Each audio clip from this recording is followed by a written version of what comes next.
Oi, pessoal.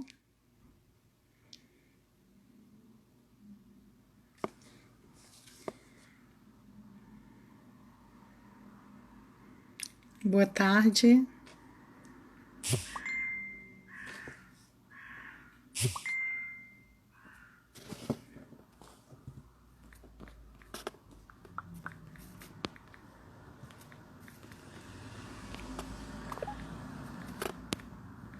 Aguardando aqui a doutora Gisela.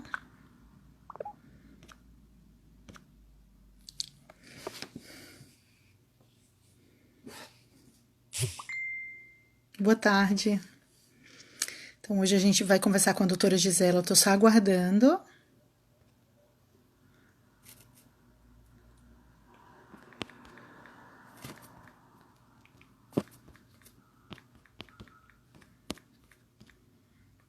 Aguardando a chegada dela aqui para a gente ter uma conversa. A doutora Gisela, gente, ela é uma dentista brasileira que atua em Israel. Tudo bem, Paulo? Então, ela vai contar um pouco da experiência dela lá. E qualquer dúvida que vocês tiverem, pode ficar à vontade para perguntar aqui na live. Vamos aguardar.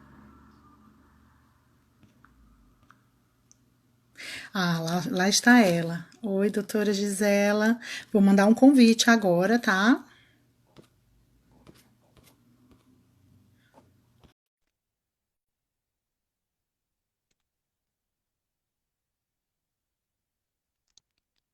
Agora vai. Ê! Muito difícil. Que maravilha! Obrigada por estar aqui conosco, tá? Boa tarde, boa noite aí, né? Já é boa noite aí. Aqui é boa noite. Sim, e aqui é boa tarde também para o pessoal lá no Brasil, não é verdade? Tudo bem contigo, Gisela? Como é que estão as coisas aí? Depende do que você quer saber. A corona está alta, muito alta. Toda parte. E eu moro também na fronteira da faixa de Gaza. Então, essa noite também teve alguns foguetes dos nossos vizinhos. Fora isso, está tudo ótimo. Incrível, incrível. Olha só, vou te apresentar para o pessoal, tá? Para quem não conhece, aqui é a doutora Gisela Berenstein Asman. Tá correta a pronúncia?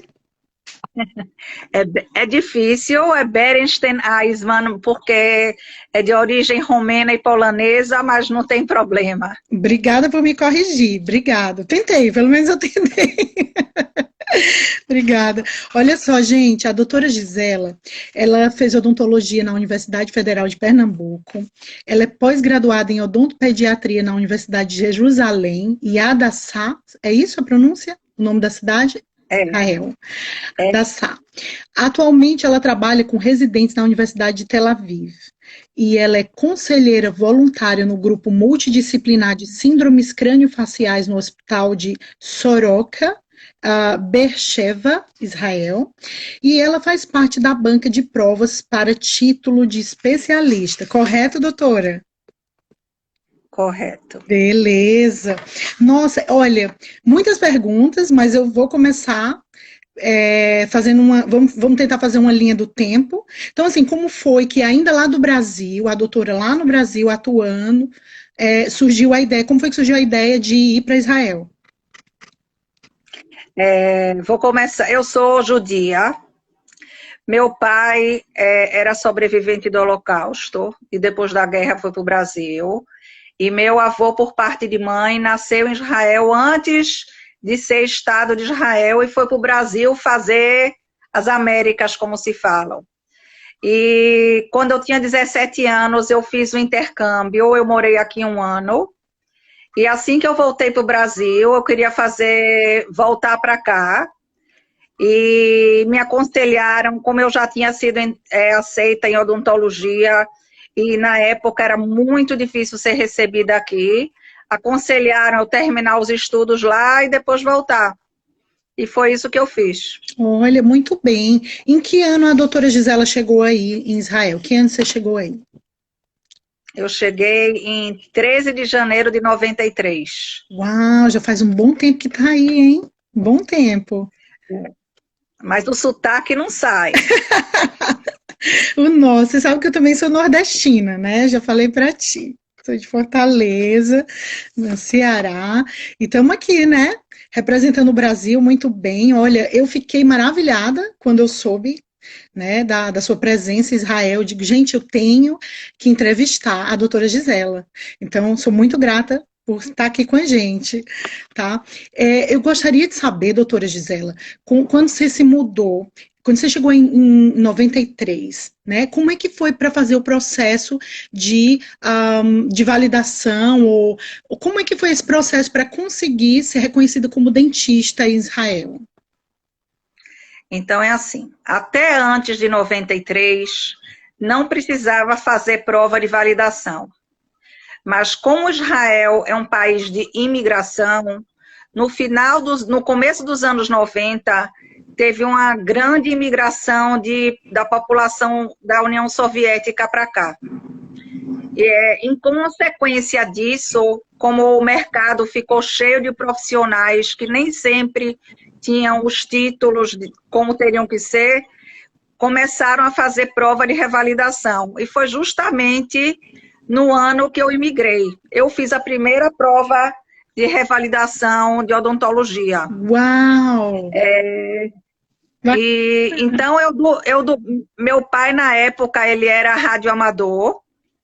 Então, eu contactei, vi um amigo de um amigo, uma pessoa daqui, e já me aconselharam que assim que eu chegasse, eu cheguei aqui em janeiro, e a prova era em março.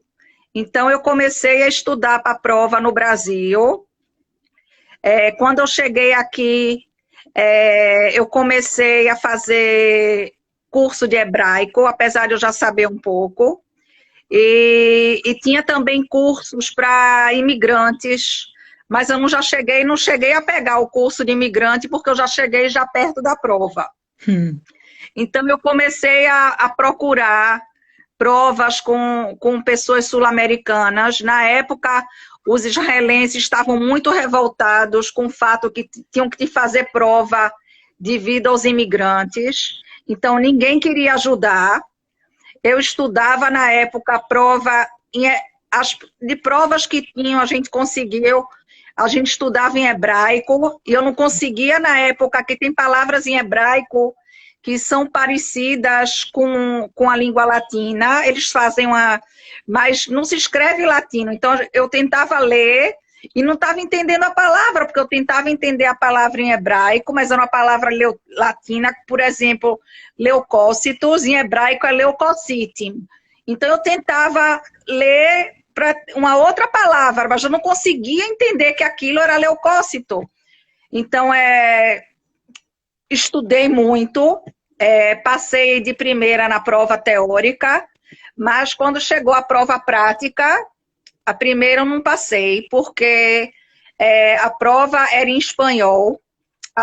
Quem era imigrante do Brasil não podia fazer em português, não tinha tempo a mais para fazer a prova, e a prova consta também de slides que mostram de patologia, também radiografias.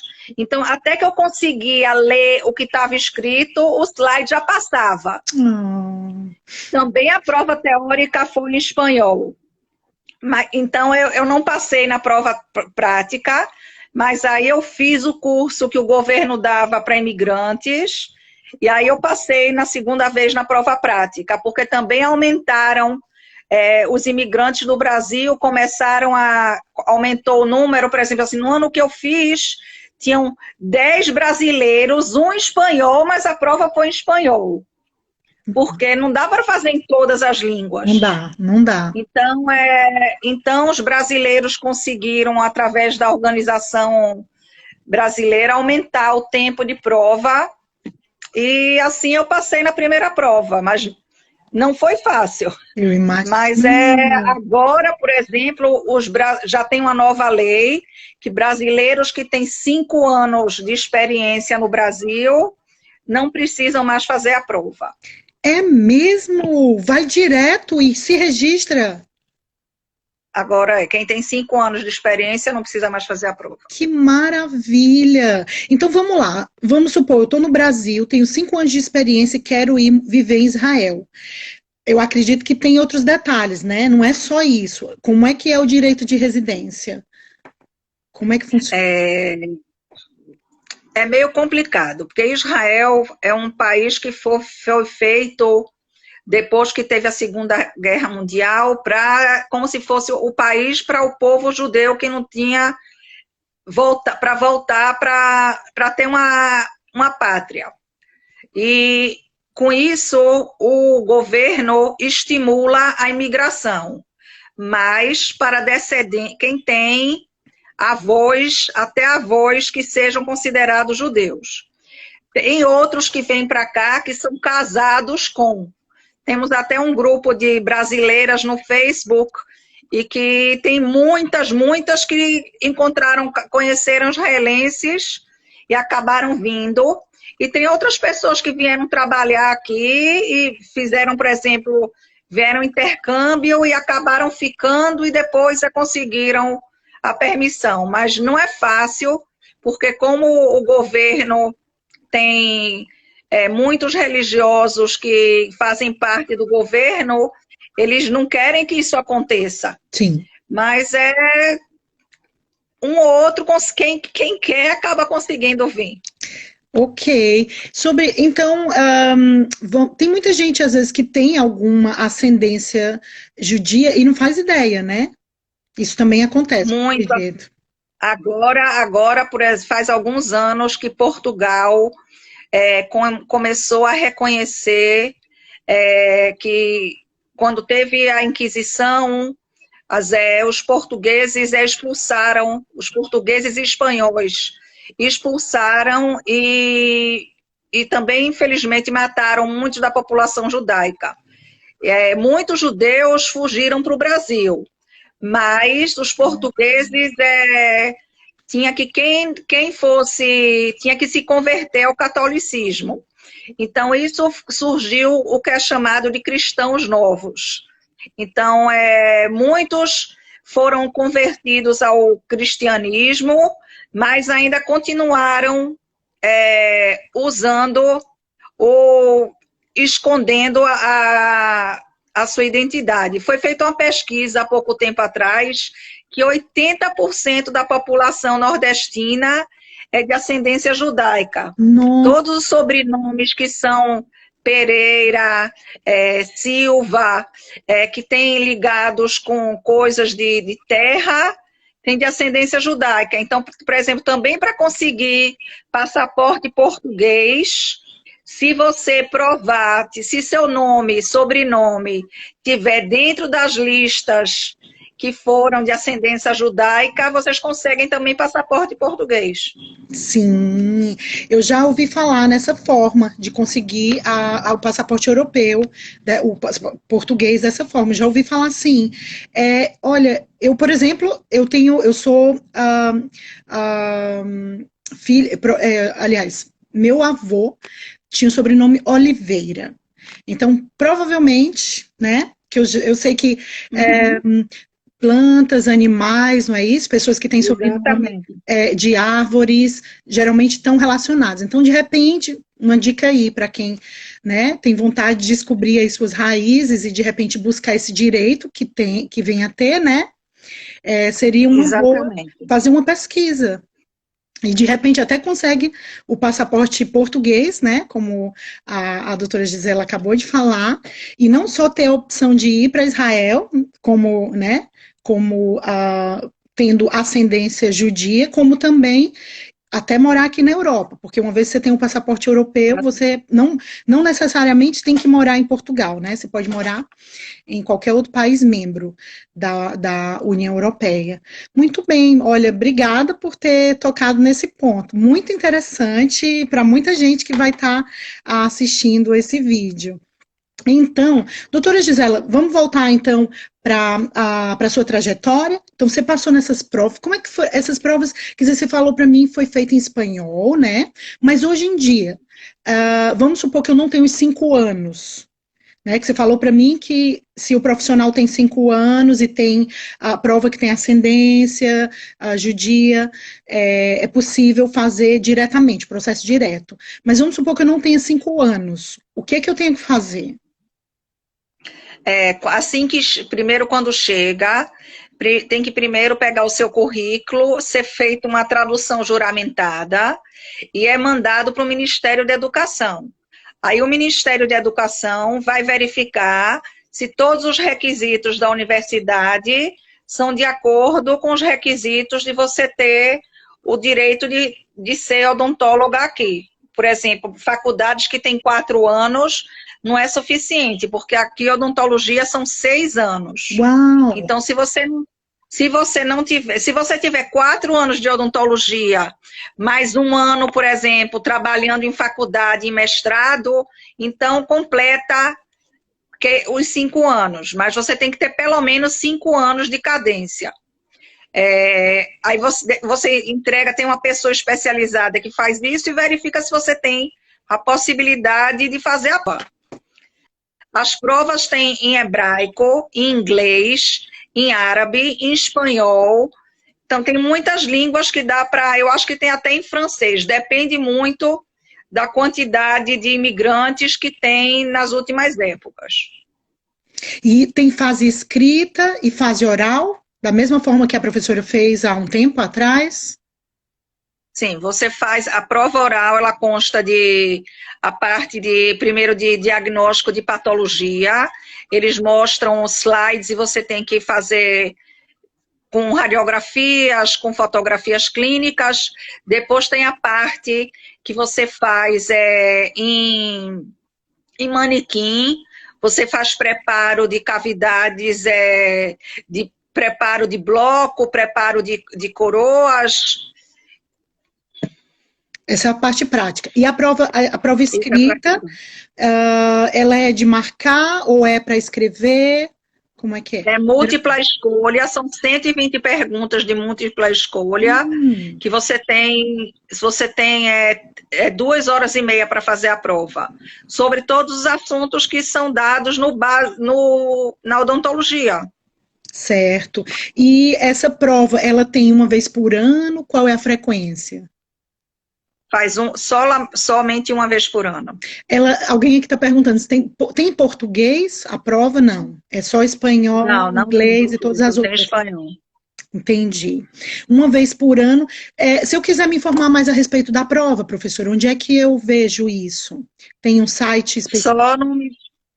Não, isso só no Ministério da Educação. Tá. E, por exemplo, esse ano cancelaram por causa que não tinha como fazer prova presencial, então cancelaram as provas por causa do Covid. Aqui também, viu? Aqui no Reino Unido. Tá tudo cancelado, gente, tudo cancelado por hora. Mas enfim, mas é bom saber que tem essa possibilidade, né? Fantástico. Eu gostaria de saber um pouco como é o seu trabalho aí, como foi a adaptação. Primeiro, vamos lá. Voltando lá para 93. Adaptação. Como é que se... Então, foi o seguinte. Assim que eu passei na prova...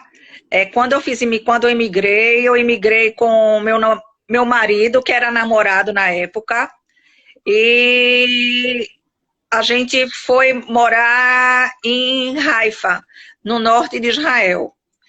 Quando eu comecei a procurar trabalho, foi super difícil, porque com o meu sotaque maravilhoso, quando eu falava em hebraico, todo mundo pensava que eu era russa. Então, ninguém queria dar trabalho. Então, eu logo tinha que falar, eu não sou húngara, não sou romena, nem sou russa, eu sou brasileira. De Pernambuco. E assim eu consegui o meu primeiro trabalho. Eu viajava de ônibus, a gente não tinha carro, era imigrante, viajava de ônibus 1 hora para a cidade que eu tinha que ir.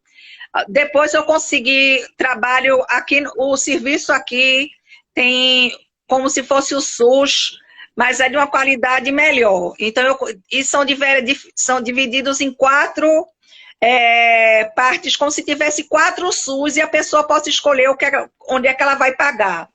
Então, eu consegui um trabalho num desses num desses trabalhos públicos. E lá eu conheci uma atendente que ela trabalhava de atendente para um cirurgião bucomaxilofacial dentro de um hospital.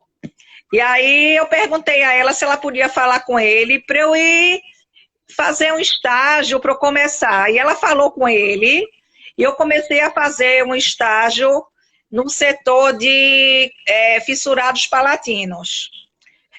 Lá eu trabalhei como voluntária 2 anos e depois mais 2 anos sem ser voluntária.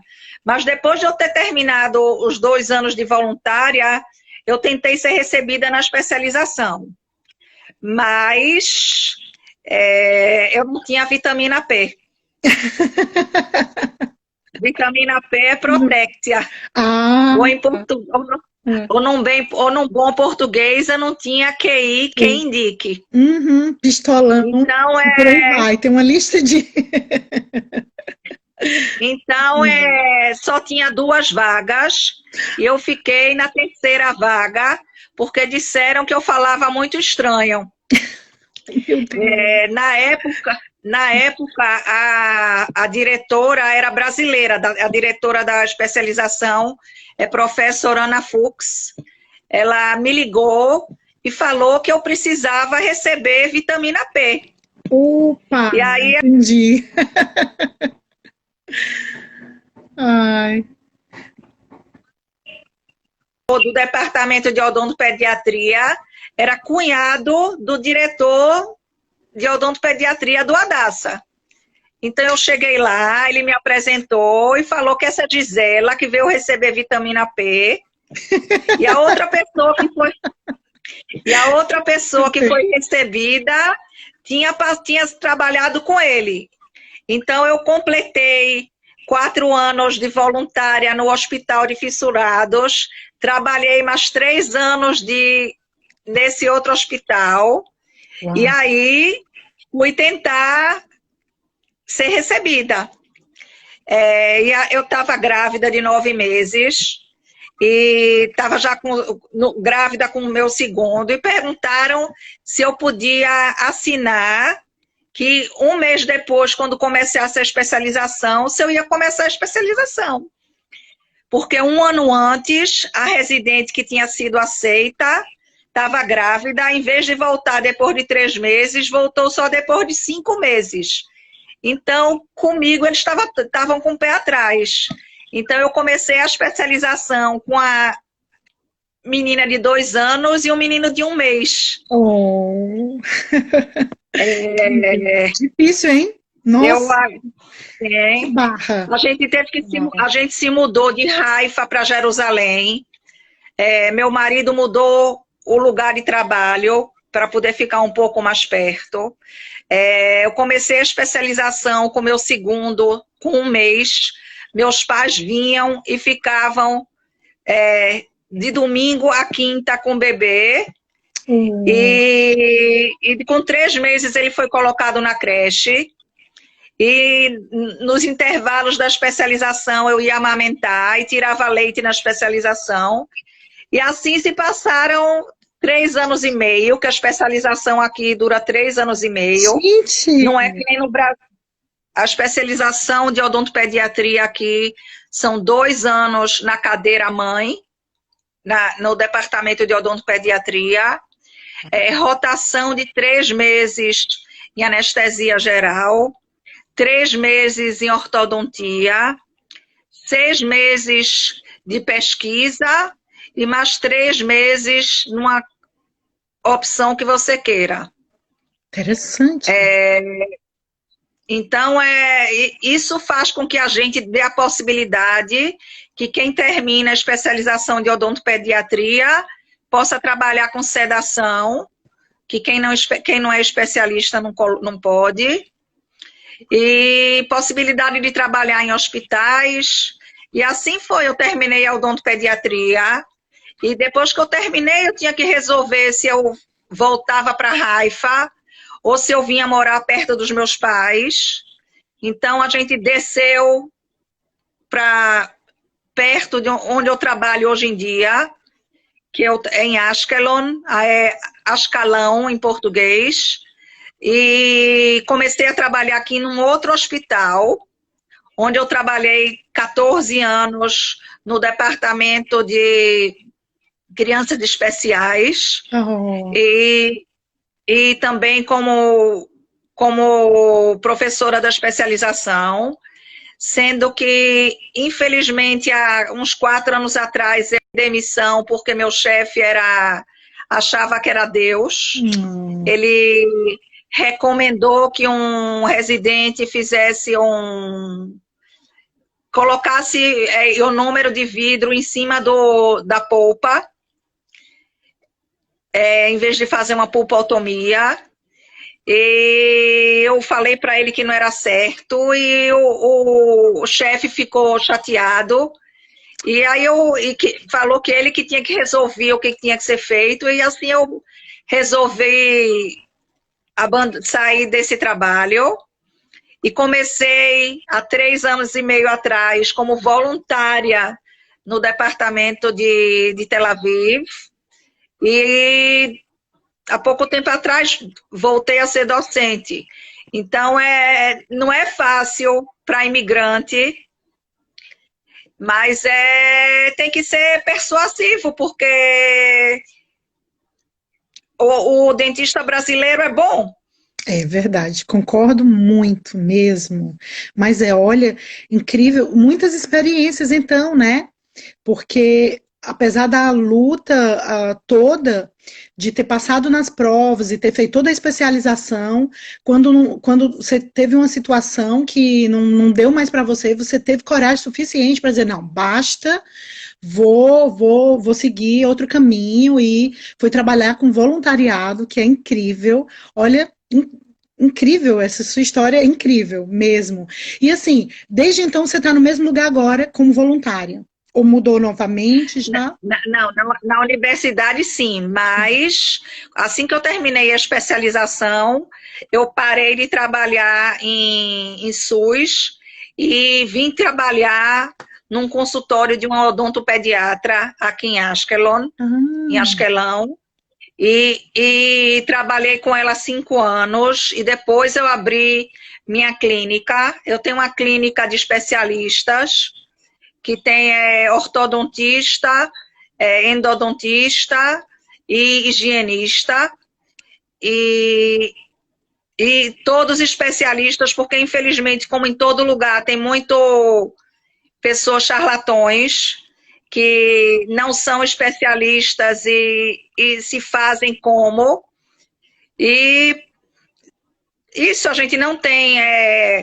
odontologia para clínico geral, nem para adultos, fora o tratamento de canal, porque eu não quero misturar as coisas, que não mandem para o consultório, nem para especialista, nem para ortodontista, porque caso de roubar paciente, digamos assim. Existe essa coisa aí também, né? Não é só de Brasil, né? Em todo lugar. Em todo lugar. Eu imagino. Então, esse pessoal que trabalha na tua clínica, é daí mesmo? É de vários locais do mundo? Ou tem brasileiro? Como é que foi, assim? Porque eu acredito que não seja tão fácil encontrar brasileiros aí, especialistas. Ou eu estou errada? Não são brasileiros, são especialistas também, eram do Hadassah. Hadassah é considerado um dos melhores hospitais que existem aqui, e eu queria que fossem todos especialistas para poder fazer a diferença, porque há uns 10 anos atrás, o governo fez uma lei que tratamento dentário é subsidiado até os 18 anos. Okay. Mas só nas clínicas públicas. Então, muitos pacientes querem ir para as clínicas públicas porque não tem que pagar quase nada.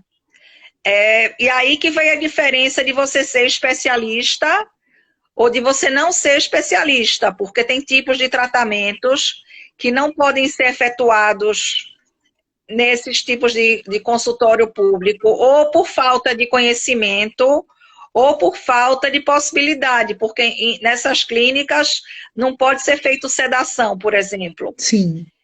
Então é dessa maneira, mandam para a clínica de especialista, e até pessoas que precisam pagar, eles procuram o especialista. Entendi. Então é muito importante, se você quer sobreviver aqui em odontopediatria, você ser especialista. Acredito. Então, que legal que, para quem entrou agora na live, não ouviu essa parte, a doutora Gisele estava falando, gente, que quem tem já 5 anos de experiência no Brasil, e obviamente se encaixa dentro dos requisitos para fazer a imigração, no caso, ter ascendência judia, por exemplo, né? Então, a pessoa faz um processo direto para conseguir o registro, através do Ministério da Saúde também, professora? Também, né? Sim, lógico. Entra em contato, lógico. Mas aí não precisa fazer prova, porque já tem 5 anos de atuação como especialista no Brasil. Né? Não precisa ser especialista ou eu posso ter atuado no Brasil? Não precisa. Não, a especialização do Brasil não é reconhecida aqui. Porque a especialização do Brasil só é 1 ano. Sim. Agora, uma dúvida. Sim, eu ia perguntar. Ela conta na hora de, por exemplo, você falou que como a faculdade aí são 6 anos, vamos lá, eu fiz a faculdade em 4 anos e meio e quero fazer a prova, né, porque eu não tenho 5 anos de atuação no Brasil, certo? Então, quando eu vou para aí fazer a prova, eles vão contar. Por exemplo, porque você falou que se tiver menos de 5 anos, não adianta, não é isso? Não, então por isso, se você tiver, por exemplo, algum aperfeiçoamento na ABO, se você tiver carga horária como monitoria, então eles complementam, entendeu? Pronto, beleza. Então dá para fechar, mesmo que a pessoa não tenha 5 anos, mas se tiver uma pós do estilo até aperfeiçoamento, eu tenho uma especialização. Exatamente. Então isso conta e aí eles aceitam para você pode fazer a prova.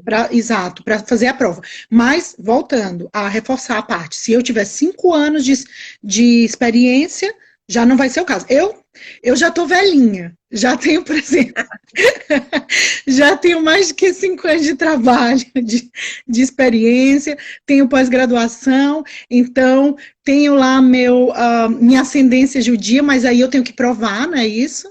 Que eu tenho o sobrenome Oliveira, quer dizer, eu não carrego no meu sobrenome, mas tenho o meu avô Oliveira. Bastava eu ir procurar, como é que eu iria provar que o meu avô sendo Oliveira, assim, eu digo, eu procuro um advogado, qual é a forma de eu conseguir provar para o Ministério da Saúde aí que eu encaixo no perfil? Não é o Ministério da Saúde. São coisas. Uma coisa é Ministério da Imigração. Certo.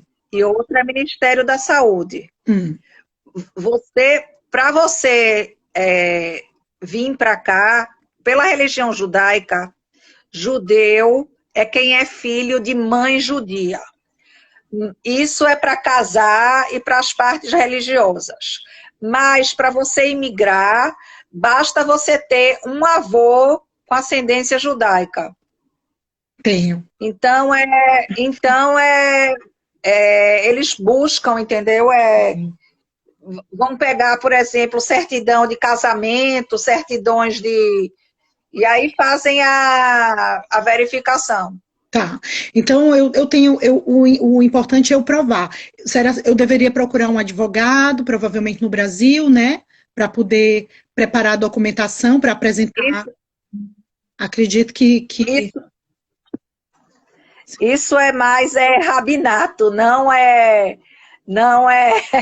mais complicado. Estou entrando num campo que já não é odontologia, né, professora? Não é justo. O combinado foi odontologia. Estou muito curiosa, porque eu sou muito curiosa, eu sou terrível de curiosa. Mas o importante, olha, foi maravilhosa essa informação, porque como a gente aqui já sabe, mas tem gente que não sabe, que tem às vezes um antepassado, né? judeu, e isso conta demais para ajudar caso a pessoa queira fazer esse processo aí que a professora passou, né?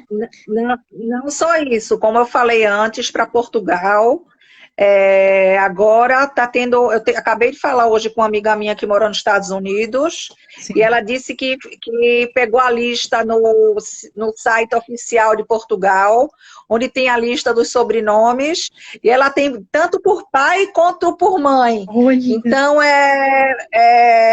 e os portugueses estão dando muito com facilidade. Então, para quem deseja ir para Portugal, é uma boa solução. É verdade. Eu tenho um familiar que tá quase lá, já está perto de conseguir. Mas tem que juntar toda a documentação e é possível, sem dúvida. E como você falou, quantos por cento dos nordestinos têm ascendência judaica? 80%. Praticamente, quase todos. É muita gente, né, que pode conseguir, no caso, o passaporte português e até aqueles que desejam, talvez, né, morar em Israel também, né, vai ter essa possibilidade, por ter como provar. É isso, fantástico. Professora, então, nesse momento... Não precisa me chamar de professora. Desculpa, é porque é a força que dá, é o peso de todo o seu currículo aqui. Nossa Senhora, eu até me sinto honrada, lisonjeada de poder estar te entrevistando, tá? Eu agradeço muitíssimo a sua colaboração. Tenho certeza que essa live vai ser de imensa ajuda para muita gente, que até que nem sabia, né, essas informações a respeito da ascendência judaica e de quanto isso pode ser válido para conseguir morar em outro país, né, sair do Brasil, porque nesse momento, então, eu acredito que tem muita gente pensando, né, nessa possibilidade, e tá aí mais uma possibilidade que a gente fala aqui. Professora, gostaria de deixar alguma mensagem final, antes da gente fechar a nossa live? Não desistam. Tem que ter, como falam aqui, tem que ter cotovelo. Cotovelo! Isso dizem... Como é que eles dizem aí que tem que ter cotovelo? Só para eu saber. Cotovelo em hebraico é marpequim. Você tem que não pode desistir com facilidade, que infelizmente em nenhum país vai ter tapete vermelho. Verdade. Quem nasceu no país já tem os contatos de infância, conhecem os professores, conhecem as normas do país. Qualquer lugar que você for morar, até dentro do Brasil, se você sai de Recife para ir para o Rio, se você vai para São Paulo, é a mesma coisa. Vai ter que procurar vitamina P. Eu adorei essa vitamina. Aprendi. Ai... Vai ter que se esforçar, vai ter que ralar, vai ter que comer muita grama, mas no fundo do túnel tem luz. Isso, e como tem, olha, tá aí a professora Gisela, doutora Gisela desculpa, eu não decorei o sobrenome, a pronúncia correta, Berenstein, isso? Não, é complicado mesmo, é Berenstein Eisman. Berenstein Eisman. Então, muito obrigada, doutora Gisela, por ter estado aqui com a gente, tá? E ter colaborado, contribuído, contando a sua história, super rica. Brigadão. E é isso, pessoal. Obrigada por ter nos acompanhado. Esse vídeo, ele vai ser colocado agora, eu vou fazer o upload para o canal, para ficar disponível para as pessoas que não puderam assistir aqui a nossa live. E a professora Gisela, eu posso pegar depois contigo o link do Ministério da Saúde daí, porque eu coloco na descrição. Sem problemas. Obrigada. Eu coloco lá na descrição do vídeo para o pessoal, para quem tiver interessado, tá bom?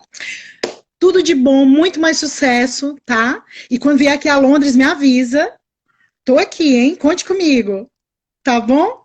Tá bom. Saúde para todo mundo. Aí, força na corona também para todos aí. Isso. Vamos lá. Força. Força para todos. Beijão, tá? Tudo de bom.